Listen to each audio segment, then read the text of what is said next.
welcome back to English Otherwise. My name is Mr. James, your language leader, your guide, your guru, your mentor, and if you give me a chance, so much more. As you know, in this show, breaking down the news, I get up, I get out of bed, make myself a trusty dusty cup of coffee, and then we hop into the newsroom. I highlight the headlines and we pick them apart together. Better express yourself to impress others and maybe even understand a little bit more about this crazy, crazy world in which we live. And so, let's roll. Good morning, mushrooms, ladies and gentlemen, boys and girls, brothers, sisters, mothers, and misters, and all my cousins out there around the world. Let's plug in and get this train a chugging. Out of the asylum and into the newsroom. All right, here we are. A beautiful, beautiful news day for today, Monday, the 25th of May. And to any of my viewers out there in Turkey, Mutlu Bayramlar, and any other Muslim viewers out there, happy Eid al-Fitr, and hope you enjoyed the day off work. I know this year's festivities will be a little bit different due to distancing and quarantining and things, but yeah, happy Bayram. Either way, on to the news. US announces new travel restrictions on Brazil. Remember, we put restrictions on something else because any sort of restriction or limitation, you put it on somebody and it weighs them down, they're heavy, and then eventually, hopefully, then we'll start to lift restrictions. Here in Spain, or at least in Barcelona, we're joining much of the rest of the country in phase 1 of reopening, which means we're a little bit more freedom of mobility. However, still always masks and social distancing. But yes, new travel restrictions on Brazil to restrict people from... Oh, let's just find out more, actually. Trump suspends entry and entrance. Entry is the way in, or the fact of going in. Entry into the US for anyone who has been in Brazil within 14 days immediately preceding their attempt to enter the US. In this case, just means before. Fancy word for before. For those of you who want to go out and improve your vocabulary, yes, I always have at least one cup of coffee preceding the show. Yay! Okay. And unfortunate, more bad news from Brazil, but yes, COVID-19 is killing the indigenous people at an alarming rate. Indigenous people are the ones who were naturally there, the people who lived in the jungles and or the mountains, and we've got, like, some people say Eskimos, or better, Inuits, or the Aborigines, etc. Indigenous are the ones that were native and natural to an area. But alarms are never good, either getting out of bed, or saying that there's a fire in the building, or a tsunami is coming. Alarms are never good, so if it is alarming, it causes you to take notice, and you should be afraid. Why? Because, yes, the horrifying reality of Brazil's COVID-19 outbreak. Horrifying. Remember, anytime you add an ify or an iffy to something, it means to make it that. Often with an adjective, but in this case, horror is a noun, but to horrify means to make you very, very scared. Horrifying, petrifying, terrifying, frightening, scary. Except, of course, horrifying is more than just scary. Coronavirus cases skyrocket. We've had it so many times, but I just love to highlight it because it's that very visual vocabulary in which things take off like a rocket and rise very rapidly in a nearly vertical fashion. Oh, yeah, suspended. Silly me. Forgot I highlighted the word there. Suspended. You need to take a time out. We're putting this on pause, officially. Just like, though, the word to suspend literally means to hang something, like a chandelier from the center of your room. The lights that are hanging down, they're just hanging there. So they are hanging there up in the air. Just like if you're talking about plans for the future, upcoming plans, you could say, I don't really know. Everything is still up in the air. Yeah, and if you're waiting around for somebody and they're not arriving, you just say, well, man, I can't believe you just left me hanging. Derivations, tangentializations. Out of Brazil and on to China and Hong Kong. Some phrasal verb, actually, that's the main point here. Trump, it's time for Trump to stand up against or stand up to or against somebody over, about, or for something, to stand up to them. You step up, look them in the face and like, yo, I don't like what you're doing. And so you're challenging them. You are opposed to whatever it is that you're doing. You've seen it before, and it seems to keep being flocking to beaches. Americans are flocking to the beaches and parks. A flock is a big group of birds, and they're coming all together onto the beach.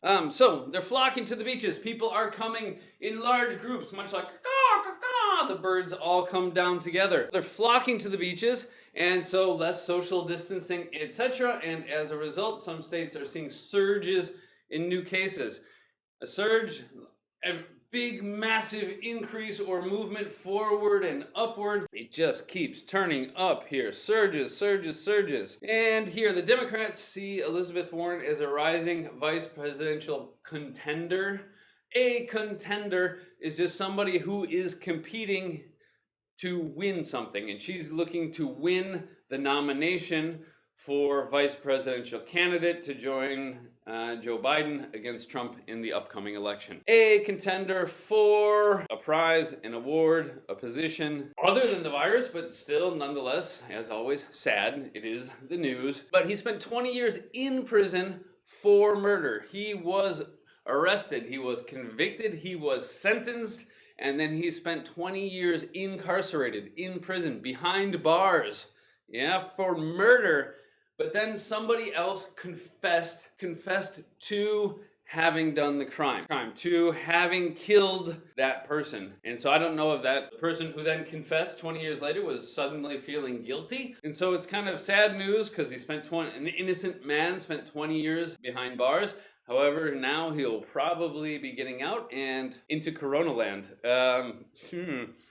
Yeah, better. Well, it's always better than prison. I think pretty much everything is better than prison. Now, this is interesting because this is CNN. We see fired and furloughed and laid off and let go, all different words for dismissing people from their job. However, because here we're talking about Boris Johnson in the UK, they actually use the British word for it. And so Boris Johnson is refusing to sack his chief advisor over the lockdown breach. To sack is a British word for throwing somebody out of their job, to fire them. And he refuses to fire him over the lockdown breach.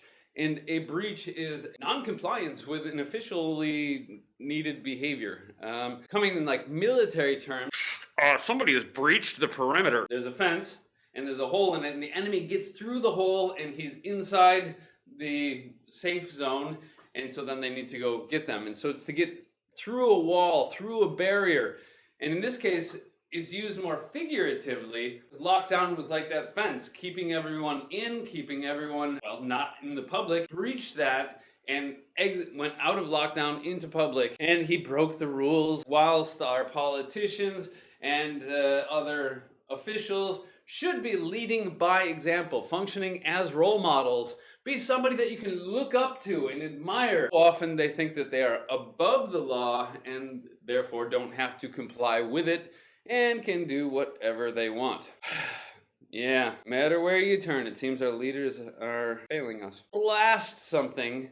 It means to basically do it super loud, but we can use it in lots of different ways. You can blast somebody with a gun. You can blast somebody more commonly with music, or it could mean a strong criticism.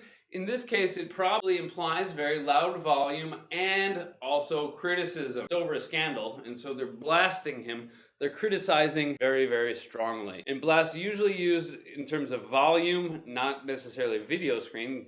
The blasting is more related to the speakers, which would then accompany the video screen. But yeah, to blast, to hammer, to rip, to pummel, lots of different words we use for strong criticism we've seen here on the show. Offering up, the up is completely not necessary here. They're just offering some good deals. And actually, because I saw on some other headlines, Hertz is filing for bankruptcy, like the most famous, iconic rental car company, because of debt and now reduced travel, etc. It seems Hertz will be filing for bankruptcy, and so now might be your chance to snap up a deal on a good used car that has been used by many people. A spoof of Johnson's lockdown message, blah, blah, blah. A criticism or commentary on somebody It's meant to be funny.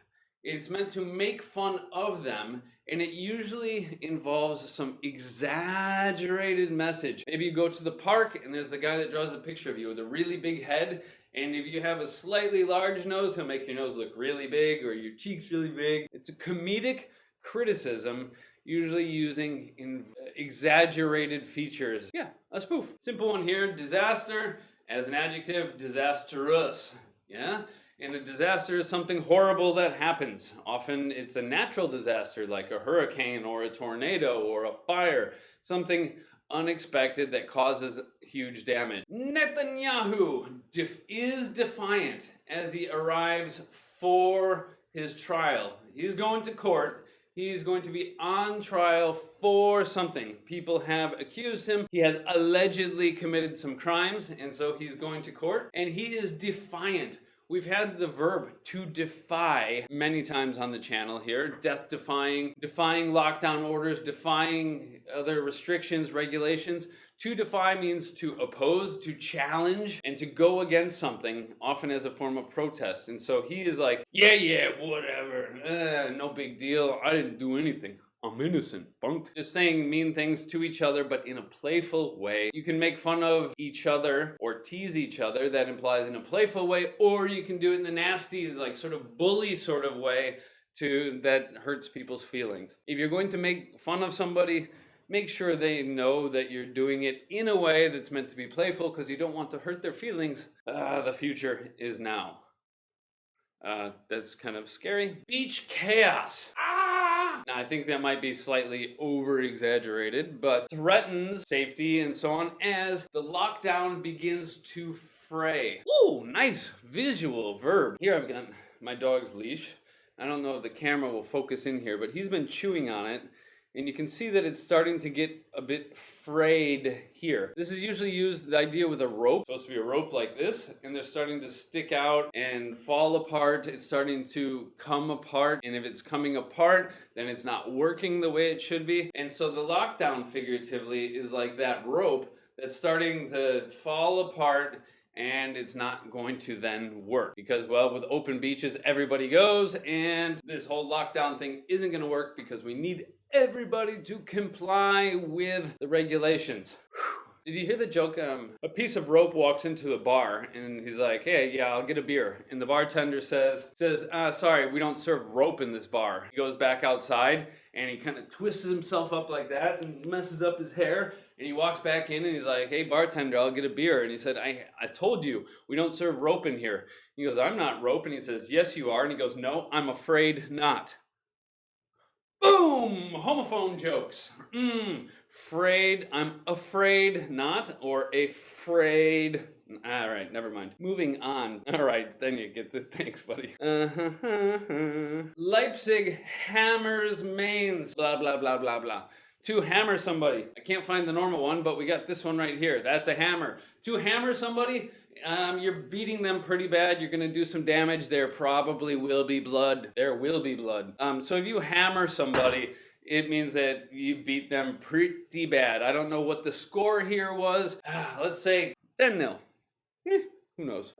Yes, Trump spent Memorial Day weekend out golfing as the U.S. death toll passed 100,000, which he used to always make fun of Obama for golfing so much. And so his tweets are coming back to bite him in the behind. Previous tweets are now backfiring against him, but the New York Times published a moving front page. If we use moving, it's an adjective here, and it means that it will affect you emotionally. Maybe it might make you tear up a little bit, or it might make you feel really sad. Typically, yeah, associated with sadness. Many films are quite moving. To pluck, like on a guitar, to pluck the strings, we say to pluck your heartstrings. Somber means very like calm, sad, and serious. Up for auction, people were bidding on or for his original shoes, and they smashed the record. Thinking you're the best ever, you set the record, but eventually somebody will always break your record. If you don't only just break the record, but you just smash it,